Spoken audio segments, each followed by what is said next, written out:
बरसाने में श्री जी की मेहंदी है रही है और सब बरसाने के गोप ग्वाल ब्रजवासी इतने आनंद में हैं, इतने सुख में हैं, इतने प्रसन्न हैं कि हमारी लाडली जी को ब्याह पक्को भयो। कल तो पक्की है गई, लगन है गई।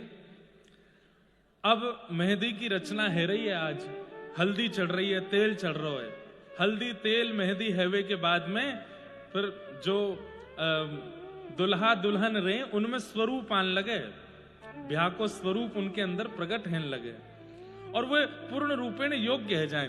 तो जब पहली हल्दी लगे, पहलो तेल चढ़े, वही दिना घर के लोग सब भावुक कह जाए कि भैया अब ब्याह होगो, अब तो पक्की होएगी। हल्दी जो है वो मंगल देव तक होवे।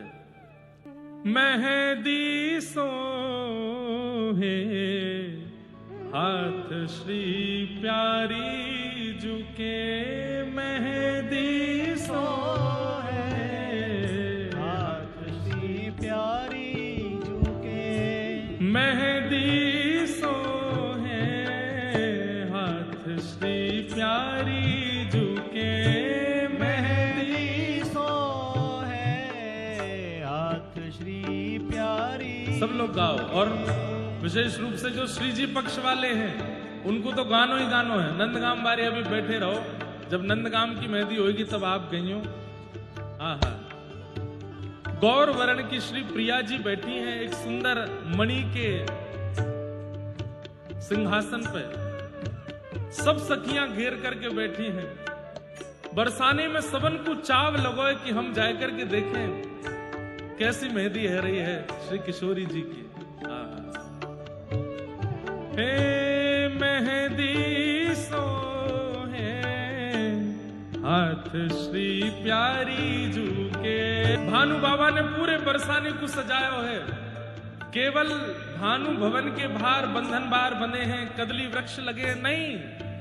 सबन को भानु बाबा ने आज्ञा करी है, सब अपने अपने घर के बाहर कदली वृक्ष लगाओ, मंगल बंधन बार बांधो, अपने मंगल कलश रखो। अरे तुम सबन की लाली है, तुम सबन की लाडली है। ब्रजवासी बोले बाबा कहने की आवश्यकता ना है, हम सबने पहले ही व्यवस्था कर रखी है।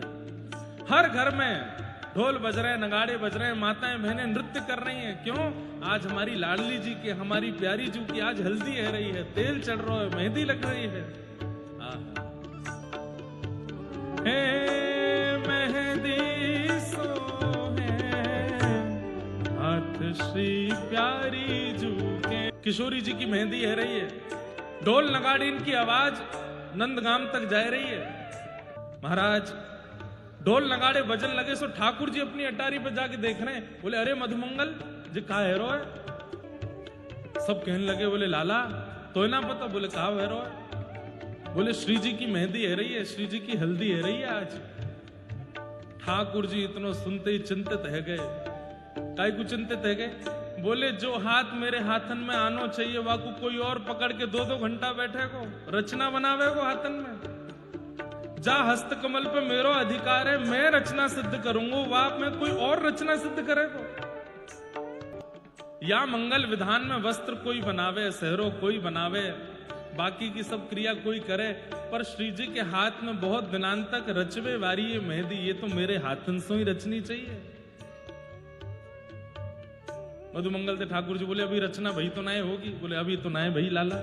ठाकुर जी बोले मधुमंगल यदि आप पूरे ब्याह में एक क्रिया मैंने नाय करी तो मन नाय लगेगा। बोले कहा? बोले किशोरी जी के हाथ में तो मेहंदी की रचना मैं करके आऊंगा, स्वयं जाऊंगा। मधुमंगल बोलो लाला तेरो बड़ो विचित्र स्वभाव है, कभी मनहारी बन के जावे, कभी जोगी बन के जावे, कभी कछु बन के जावे, अब मेहंदी रचावे वारी बन के जाएगो। ठाकुर जी बोले और नहीं तो कहा। मधुमंगल से ठाकुर जी बोले मेहंदी की रचना करवे तो मैं जाऊंगा बरसाने। मधुमंगल बोले लाला मैं लिख तो जा रहा हूं, कितने रूप बना चुका है। कभी तू मोर बन के गयो, मोर बिहारी बन के गयो है, कभी मनहारन बन के गयो, एक बार जोगी बाबा बन के गयो है। हे जोगी छवि बाबरो डोले, राधे राधे राधे बोले। लाला तू कभी मनहारन बन के जावे, कभी जोगी बन के जावे, कभी मोर बिहारी बन के जावे, कभी श्यामा सखी बन के जावे, मोकू तो तेरी सल नाय परे और कहा का बन के जाएगो। बोले अब तो दुल्हा बन के ही जावे वारों कछु दिना में, वाके बाद बार बार रूप बदलवे की आवश्यकता ना है, पर जाते जाते एक बार और रूप धारण करना। बोले अब कहा बन के जाएगा। बोले मेहंदी रचना करवे वारी बन के जाऊंगो। तू कैसे करके बरसाने में हल्ला करवाए दे कि सबसे बढ़िया मेहंदी रचावे वारी मैंने बुलवाई है, श्री जी के हाथ में मेहंदी वही ते रचवाओ। मधुमंगल बोलो ठीक है लाला करूं। तो दोनों पक्षन में अंदरूनी गुप्तचर तो हैं, तो ऐसे खुफिया एजेंट कई बरसाने में भी हैं जो नंदगाम बारे ते मिले भय नीचे थे।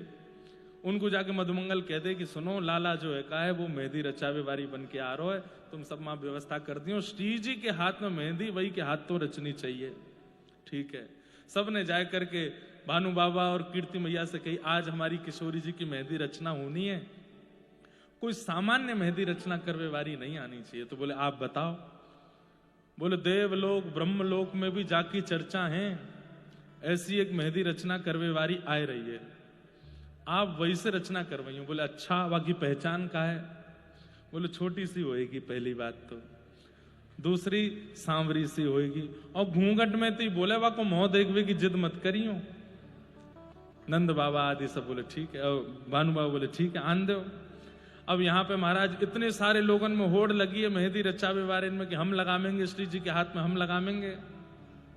लेकिन भानु बाबा कह रहे हैं जो बता के गए सुबह गोपी वही ढूंढनी है।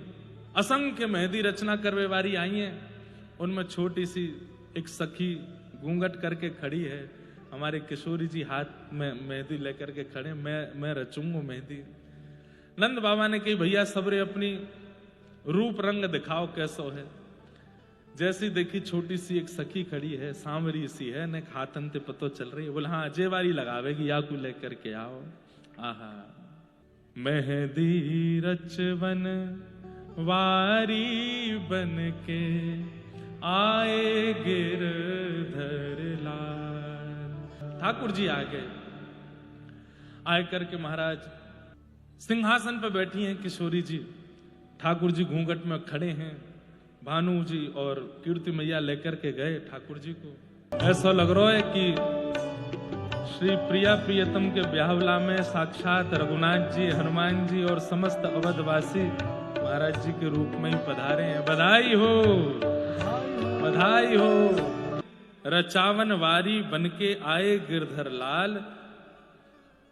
सामने सिंहासन पर किशोरी जी विराजमान हैं और ठाकुर जी सन्मुख आकर के बैठे हैं। भानु और कीर्ति मैया ने कही लाली अपनो हस्तकमल दे दे, यही रचना करेंगी। किशोरी जी कह रही है मुकु तो इनके आव भाव देख के लगे ना इन्हें कछु आतो होगो, हमारो ब्याह है, मैया ने ढूंढ के लानो चाहिए। सो ठाकुर जी खड़े है करके अपने बारे में बता रहे हैं, अपनो बखान कर रहे हैं। ऐसी ऐसी रचनाएं मैंने करी हैं, ऐसे ऐसे मुंह पे भाव आमे, मैं रचना करके जाऊंगी तो मेरी रचना करी भाई मेहंदी तो इतने दिनांत तक, इतने वर्षन तक रहेगी, आदि आदि सब भाव कह रहे हैं। किशोरी जी ने अपने हस्तकमल पधराए और श्री ठाकुर जी नैनो नैनो घूंघट करके रचना कर रहे हैं। और रचना में ऐसा कहा बनाऊं कि किशोरी जी को पता चल जाए कि मैं कौन हूं और कोई को पता नहीं चलनी चाहिए। बाकी सबन को तो यही लगे कि ये मेहंदी रचना करवे वारी है, लेकिन इनको पता चल जाए कि मैं श्याम सुंदर हूं। आहा मेहंदी रचना वारी बन के आए गिरधर लाल।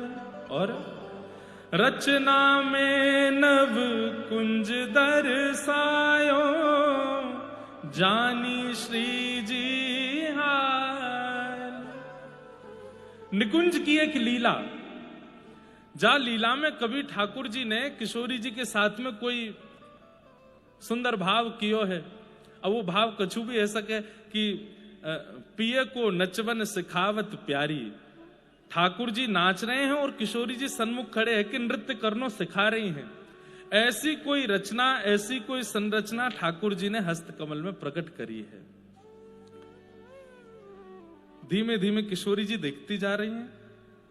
बिल्कुल जैसो किशोरी जी को मुखमंडल है वैसो ही किशोरी जी को मुखमंडल बनायो, वैसे ही वस्त्र बनाए, और वही वस्त्र बनाए जैसे वस्त्र वादना धारण किए, वैसे ही वृक्ष वल्लरी, वैसे ही सरोवर, वैसे ही जो झांकी वास में किए वो सब प्रकट कर दे।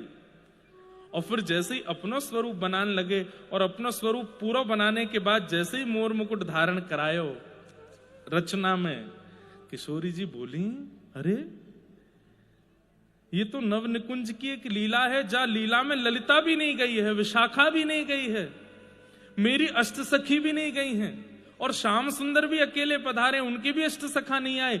ये लीला आपको कैसे पता, या लीला को आपकी कैसे खबर पड़ी?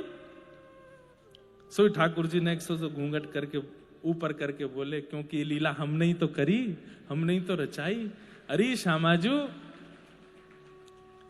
3 दिना बाद कहा देखो कि दुल्हा के रूप में, आज देख लो, आज आया हूं ऐसा बन के। आहा, किशोरी जी पहचान गई तो श्याम सुंदर हैं। तुरंत नजर उठा के इधर उधर देखने लगी, कोई ने पहचानो तो नहीं?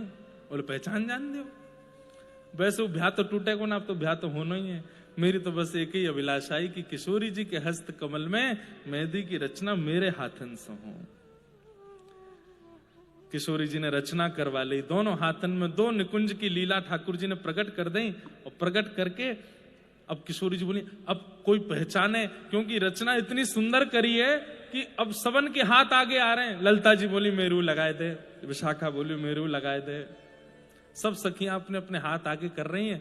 तो किशोरी जी कह रही हैं कि अब सबके मेहंदी रचनी पड़ जाएगी, आप जल्दी जाओ यहां से। ठाकुर जी बोले मेहंदी लगावे की दक्षिणा नहीं दोगी हमें? बोले कहा दक्षिणा चाहिए? आहा, क्या मांग रहे हैं ठाकुर जी? सबकी मेहंदी रचनो जानू, सबकी मेहंदी रचनो जानू, मैं सबकी मेहंदी रचनो जानू, सबकी मेहंदी रचनो जानू, पर आपन हाथ न आए, आपन हाथ न आए। अरे मैं सबके हाथन में मेहंदी रच दूं, लेकिन मुंह को एक बात को बड़ो कष्ट है। बोले कहा मैं अपने हाथ में खुद रचना ना कर पाऊं, तो दक्षिणा में कहा चाहिए, श्यामा अब कृपा करो मोह पे, श्यामा अब कृपा करो मोह पे, मेहंदी रचाओ आप, मेहंदी रचाओ। एक ही दक्षिणा चाहिए। बोले कहा सबके हाथन में मैं मेहंदी रच दूं, लेकिन मैं अपने हाथ में रचना ना कर पाऊं। हे किशोरी जी, अब मुझको यही दक्षिणा चाहिए कि मेरे हाथ की मेहंदी अब आप रचाओ। आपके हाथ में हमने रचाई दी, अब मेरे हाथ की मेहंदी आप रचाओ। किशोरी जी के हाथ में मेहंदी रचवावे के बाद भानु और श्री कीर्ति मैया दोनों उनसे किशोरी जी कहें कि इनकी रचना देख करके मुंह को चंग आ रही है, तो मैं इनके हाथ में रचना कर दूं। तो कीर्ति मैया ने की ठीक है लाली कर दे। और कोई ये भेद समझ नहीं पायो, दुल्हा दुल्हन के हाथ में रचना करके चलोगे और दुल्हन से अपने हाथ में रचना करवाए के चलोगे हो। और सब देखते रह गए, सबको लगे कि भैया कोई रचना करवे वारी आई है, वही मेहंदी लगाए करके गई है। पर वास्तविकता में तो श्याम सुंदर ने किशोरी जी के हाथन में मेहंदी लगाई और श्री किशोरी जी ने ठाकुर जी के हस्त कमल में मेहंदी लगाई है। ठाकुर जी तो हृदय से पहली बार बरसाने थे बिना पकड़े निकले हैं ठाकुर जी, नहीं तो हर बार पकड़े गए हैं, हर बार इनको पकड़ लियो गयो है, लेकिन अब की बार पकड़े नहीं गए हैं। क्यों? वाके पीछे भी कारण क्या है? ऐसी रचना बनाई है किशोरी जी के हाथ में कि वह को देखवे के काजे लोगन की भीड़ लगी है, और वह रचना को जो देखे वो देखते ही मोहित है जाए, वो देखते ही रह जाए। सब वही रचना को देखने में व्यस्त है गए। चुपचाप ठाकुर जी बरसानों से निकल के नंदगाम आए गए। नंदगाम आकर के मधुमंगल श्रीदामा सबन को दिखाने लगे, देखो मैं रचना करू आया और अपने हाथ में करवाऊ आया। बोले तेरे हाथ में कौन ने? बोले श्री जी ने करी, लाडली जी ने करी। सब सखा चरणन में गिर गए। बोले लाला तेरी लीला तू ही जाने, तू ही कर सके, हम तो विचार करते रह जाएं। पर लाला अब की बार एक बात भाई बोले, कहा हर बार तो पकड़ो गए हो, लेकिन यह बार तू पकड़ो नहीं गए हो। बोले बस अब ये अंतिम इच्छा मेरी पूरी है गई, ब्याह के बाद तो कौन रोक टोक करेगो बरसाने आवे जावे में, पर ब्याह से पहले एक बार और छद्म वेश में जानो, वो मैं करके आए गए हूं। बोलो लाडली लाल की जय। अरे ऐसो हाँ ऐसो ओ ऐसो चटक मटक सो ठाकुर, तीनों लोकन हूँ मैं।